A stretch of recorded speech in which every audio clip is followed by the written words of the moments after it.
যে মহান বিপ্লবীর অনুপ্রেরণায় অনুপ্রাণিত হয়ে লক্ষ লক্ষ মানুষ তাদের জীবনের ঝুঁকি নিয়ে দেশের স্বাধীনতা অর্জনের জন্য ব্রিটিশদের কাছে পেতে দিয়েছিলেন তাদের বুক, এবং যার উদ্ভাসিত উক্তি, বিপ্লবী কার্যকলাপ ও অক্লান্ত সংগ্রামী প্রচেষ্টার দ্বারা ভারতের স্বাধীনতাকে এক ধাক্কায় কয়েক দশক এগিয়ে এনেছিলেন, যে নেতা আজীবন দেশের জন্য সংগ্রাম করে গিয়েছেন, সেই বিপ্লবী দেশনায়ক নেতাজি সুভাষচন্দ্র বসুর কিছু অনুপ্রেরণামূলক বাণী আজ আপনাদের সাথে শেয়ার করছি। আমি স্বপন কুমার মান্না, মোটিভেশনাল স্পিকার। তার অনুপ্রেরণামূলক বাণী আমাদের শুধু দেশপ্রেম নয়, আমাদের রক্তে জাগরিত করে এক নূতন ধরনের উদ্দীপনা, যা সমস্ত পর্যায়ের মানুষের কাছে আদর্শ। সত্যতা নিয়ে তিনি বলেছিলেন, জীবনকে এমন একটি ভাবধারার মধ্য দিয়ে গড়ে তুলতে হবে যেখানে সত্যতা পূর্ণ মাত্রায় থাকে, আর এই পরম সত্যকে অন্বেষণ না করা পর্যন্ত আমরা চুপ করে বসে থাকব না, এবং বসে থাকা উচিতও না। নিজের প্রতি সত্য হলে বিশ্ব মানবের প্রতি কেউ অসত্য হতে পারে না। অন্যায় আর অসত্যকে মেনে নেওয়া হলো সবচেয়ে বড় অপরাধ। বাস্তব বোঝা কঠিন, তবে জীবনকে সর্বদা সত্যতার পথে এগিয়ে নিয়ে যেতে হবে এবং সর্বদা সততার মাধ্যমে জীবন অতিবাহিত করতে হবে।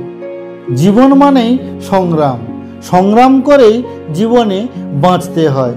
তাই নেতাজি সুভাষচন্দ্র বসু বলেছিলেন, জীবনে যদি কোনো সংগ্রাম না থাকে, কোনো ঝুঁকি না থাকে, তাহলে জীবনে বেঁচে থাকার উৎসাহ অনেকটাই নষ্ট হয়ে যায়। স্বাধীনতা নিয়ে তিনি বলেছিলেন, স্বাধীনতার কোনো সহজ ও নির্বিঘ্ন পথ নেই। স্বাধীনতা দেওয়া হয় না, স্বাধীনতা অর্জন করে নিতে হয়।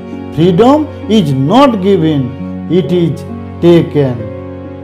শুধুমাত্র রক্ত দিয়েই স্বাধীনতা লাভ করা যায়। তাই তোমরা আমাকে রক্ত দাও, আমি তোমাদের স্বাধীনতা দেব। If you give me blood and I will give you freedom. মানুষ টাকা কড়ি ও বাহ্যিক আড়ম্বর দিয়ে স্বাধীনতা আনা যায় না। আমাদের আত্মশক্তি থাকতে হবে, যা আমাদের সাহসী ও বীরত্বপূর্ণ কাজে অনুপ্রাণিত করবে। আমাদের প্রথম কর্তব্যই হলো স্বাধীনতার জন্য নিজের রক্ত ঢেলে দেওয়া। তিনি আরও বলেছিলেন, জীবনের একটা উদ্দেশ্য আছে, আর তা হলো সমস্ত রকমের বন্ধন থেকে মুক্তি লাভ করা। তিনি বলেছিলেন, জগতের সব কিছুই ক্ষণভঙ্গুর, শুধু একটা জিনিস ভাঙে না, আর তা হলো ভাব বা আদর্শ। জীবনে প্রগতির আশা নিজেকে ভয় ও সন্দেহ থেকে দূরে রাখে এবং তার সমাধানের প্রয়াস চালাতে থাকে। প্রকৃতির সঙ্গ ও শিক্ষা না পাইলে জীবন মরুলোকে নির্বাসনের মতো, সকল রস ও অনুপ্রেরণা হারিয়ে যায়। নেতাজি সুভাষচন্দ্র বসু চিন্তাধারা নিয়ে বলেছিলেন, আপনার সঠিক চিন্তাধারাই আপনার সাফল্যের জন্ম দেবে। কোনো একটা চিন্তনের জন্য একজন মৃত্যুবরণ করতে পারেন, কিন্তু সেই চিন্তনের মৃত্যু হয় না। তার মৃত্যুর পর সেটা হাজার হাজার জনের মধ্যে ছড়িয়ে যায়। তিনি বলেছিলেন, লক্ষ্য সবসময় স্থির রাখতে হবে। লক্ষ্য যদি স্থির না রাখা যায়, তাহলে কোনো কিছুই অর্জন করা সম্ভব নয়। লক্ষ্য স্থির রেখে কঠোর পরিশ্রম করলে সাফল্য নিশ্চিত পাওয়া যাবে। লড়াই নিয়ে নেতাজি সুভাষচন্দ্র বসু বলেছিলেন, ভারত ডাকছে, রক্ত ডাক দিয়েছে রক্তকে, উঠে দাঁড়াও। আমাদের সময় নষ্ট করার মতো সময় নেই, এগিয়ে যাও।